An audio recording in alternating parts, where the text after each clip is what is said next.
The next recipe is from Apicius. It's called a minutal. It's got apricots in it and pork, and I know that sounds sort of weird, but I think it will show you that despite the very different flavor profiles of various cultures, there is some continuity from ancient times through the Middle Ages and down to the early modern period. I'll read you. This is a translation. This comes from Grocock and Granger's translation of Apicius. It says, the minutal of apricots, put oil, liquamen, and wine in a pan, chop in dried Ascalonian onions and diced cooked pork of shoulder. When this is cooked, pound pepper, cumin, dry mint, dill, pour on honey, liquamen, passum, a little vinegar, some of the cooking liquor, balance the flavors. Put in stoned apricots, bring them to a simmer until they're cooked through, crumble in a tracta and thicken with some of it. And the tracta, remember, is just a flour and water dough that's left to dry. So it's sort of like a pasta. People would argue it's the ancestor of pasta. I think today, if you want to just thicken, you can crumble in some crackers. That's perfectly good, or make the tracta yourself. Okay. Okay. It says diced shoulder of pork. So I've got this cut here is called a country spare rib. It's just a shoulder cut, and it has not a lot of fat. Which this one looks good. I usually make sausages out of this too, but he just says diced, notice not finely chopped. We want this to be a sort of fine stew meat, so that people can pick it up, you'll see, with their fingers, because it's the way the Romans ate. Okay, so I can just coarsely chop these into little bits. And we won't be stewing it for very long, actually, you'll see. Okay, so here we go. It says to put in oil. You can use olive oil. And you know, this would have been cooked obviously on an open fire. I'm just using the stovetop for the sake of simplicity. Some oil, some liquamen.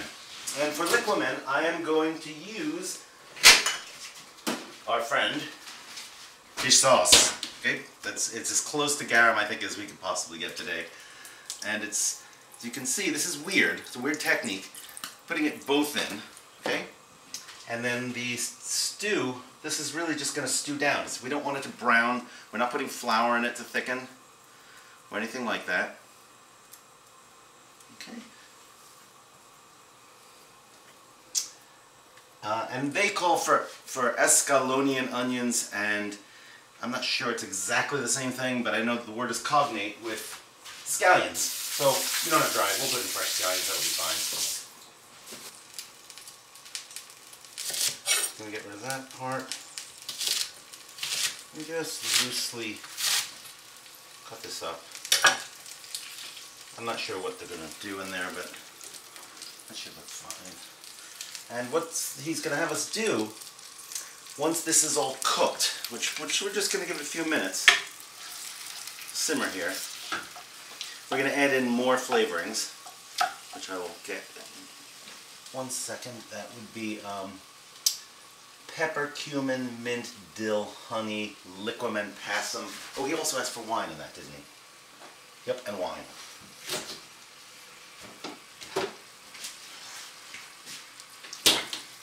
Okay, no measurements. He doesn't have any. But you should imagine the combination of fish sauce and wine and oil is going to be very intriguing. Okay? Let's get the other stuff. Okay, we need cumin. Some of that. We need pepper. We need dill. Raisin wine. So any kind of sweet wine will do. Let's see what we got. Okay, passum is basically raisin wine. So I think, you know, back then it would have been reduced first and then fermented. So any kind of sweet, thick Madeira or a Marsala would be fine. I just happen to have some of this. This is Pimm's, which is sweet vegetal. I think that'll be okay. You could just add more regular wine. That would be fine. But the sweetness should be there, and that's going to come from the honey. Smelling good already. I don't really think we need to cook this through. It's not meant to be a long cooked stew. It's really something quick. So let's add the other ingredients. There's the pepper. A little dried mint. And I wouldn't worry about these stems, but a little dill. More of that. A little cumin. Some honey. My lovely little bear. Okay, and remember the salt in this is coming from the fish sauce, you're not adding salt to it. I think we might want to just add a little more of that. A little of the raisin wine will also add sweetness. And I think that, and vinegar. Okay, so let's just add a little dash of vinegar for sourness. I know it sounds like overkill, but it will be sweet and sour and savory, and I think it smells beautiful. And then we want to thicken it. So what he would have done is break up a couple of tracta in there.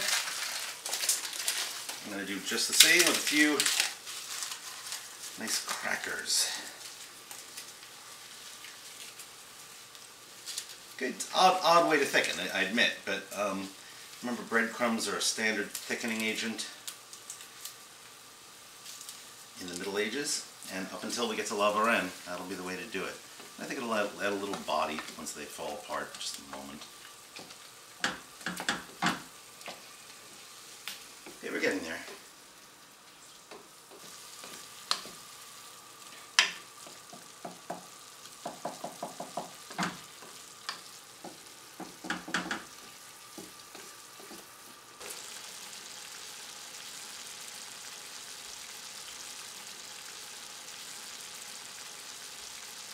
I'm going to put the apricot halves in like that, and it will go from a really, really tasty dish to something absolutely, utterly sublime.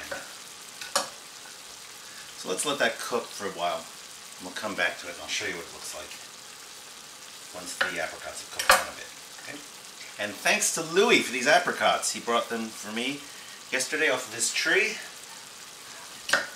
Great having neighbors in California, I tell you.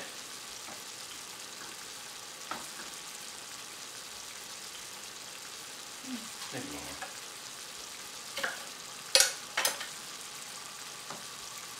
I'm just going to arrange them nicely. It looks like a pleasant garnish that way.